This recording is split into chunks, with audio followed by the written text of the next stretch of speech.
احمد ونصلی علی رسولہ الکریم اما بعد فاعوذ باللہ من الشیطان الرجیم بسم اللہ الرحمن الرحیم اللہم صلی علی محمد وعلی آل محمد وبارک وسلم۔ آقا کریم صلی اللہ علیہ وسلم نے ارشاد فرمایا، جو مجھے آ کر ماہ سفر کے تکمیل کی خوشخبری دے گا اسے میں جنت کی بشارت دوں گا۔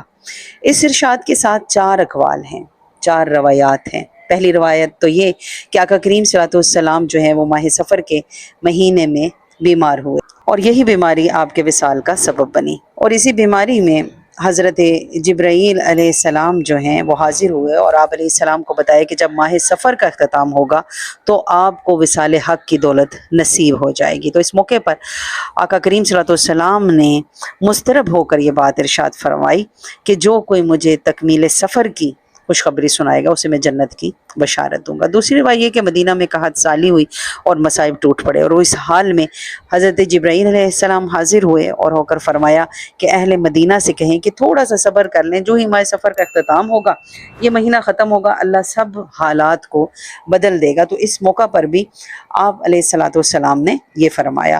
اور تیسری روایت یہ ہے کہ سیدنا ابو بکر صدیق رضی اللہ تعالیٰ عنہ یمن یا شام کے سفر میں تھے تو متوقع وقت پر واپسی نہ ہو سکی، تو آقا کریم صلی اللہ علیہ وسلم بے چین ہوئے، اور انہی گھڑیوں میں ایک خط جو ہے وہ انہیں موصول ہوا جس میں حضرت ابوبکر صدیق رضی اللہ عنہ نے لکھا تھا کہ میں ماہ سفر کے اختتام تک پہنچ جاؤں گا۔ اور چوتھی روایت یہ کہ حسنین کریمین ماہ سفر میں بیمار ہوئے تو آپ علیہ السلام جو ہیں وہ بہت مضطرب تھے، تو سیدنا جبرائیل امین حاضر ہوئے اور فرمایا یا رسول اللہ صلی اللہ علیہ وسلم پریشان نہ ہو، جو ہی ماہ سفر ختم ہوگا انہیں صحت مل جائے گی۔ اب ان 4 اقوال، ان 4 روایات کی میں جو بھی ہو، لیکن اس بات سے انکار نہیں کہ ماہ سفر کے اندر جتنی بلاؤں غموں کا نزول ہوتا ہے باقی 11 مہینوں میں نہیں ہوتا۔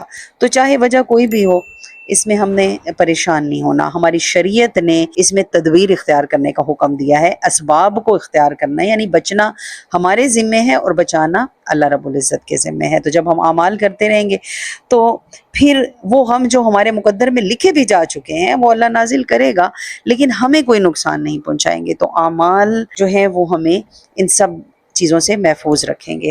اگر کوئی بے نمازی ہے تو اس سے زیادہ بلا کون سی ہوگی؟ تو سب سے پہلے تو ہمیں نماز پڑھنی ہے، یعنی ہمیں 5 وقت کی نماز کو اپنانا ہے، ہمیں ان تمام چکروں سے نکلنا ہے۔ تو پھر ہمیں توبہ کرنی ہے، استغفار کرنی ہے، نافرمانی سے بچنا ہے، ذکر و شکر کرنا ہے، مناجات کرنا ہے، صدقہ خیرات کرنا ہے، پھر جو اعمال بھی کر رہے ہیں ہم انہیں چھوڑنا نہیں ہے۔ تو اس میں بڑے پیارے ہی نوافل پہلے بھی میں نے پچھلے بیان میں بھی عرض کیا، اور مزید بہت ہی خوبصورت نفل جو عطا ہوئے وہ 4 نفل ہیں کہ جس نے یکم سفر کو یا یکم سفر کے بعد اس مہینے میں کسی بھی تاریخ کو یہ 4 نفل پڑھ لیے، اللہ پاک اسے مہینہ بھر تمام مصیبتوں سے محفوظ رکھے گا۔ یہ نفل آپ 4 رکعت کی نیت باندھیں گے۔ ان 4 رکعت میں سورہ فاتحہ کے بعد پہلے سورہ کافرون 15 بار پڑھنی ہے، اس کے بعد اگلی رکعت میں سورہ اخلاص پڑھنی ہے 15 بار، پھر سورہ فلق، پھر سورہ ناس، یعنی ہم چاروں کل بالترتیب پڑھیں گے اور سلام پھیر دیں گے۔ اس میں ایک روایت ہے کہ 11 بار اور ایک ہے 15 بار۔ تو یہ پڑھنے کے بعد درود اہل بیت پڑھیں، کلمہ درود پڑھیں، استغفار پڑھیں، اور 70 بار ایاک نعبد و ایاک نستعین پڑھنا ہے، اور نیت یہ رکھنی ہے اللہ پاک تمام پریشانیوں تمام بلاؤں سے ہماری حفاظت فرما۔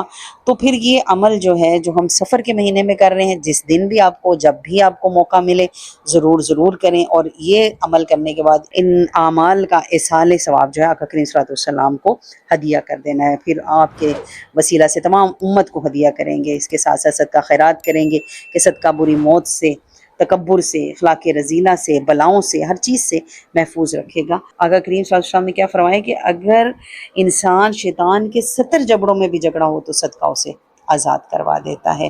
تو آقا کریم صلی اللہ علیہ وسلم کا مبارک ارشاد ہے کہ اپنے بیماروں کا علاج صدقے سے کریں۔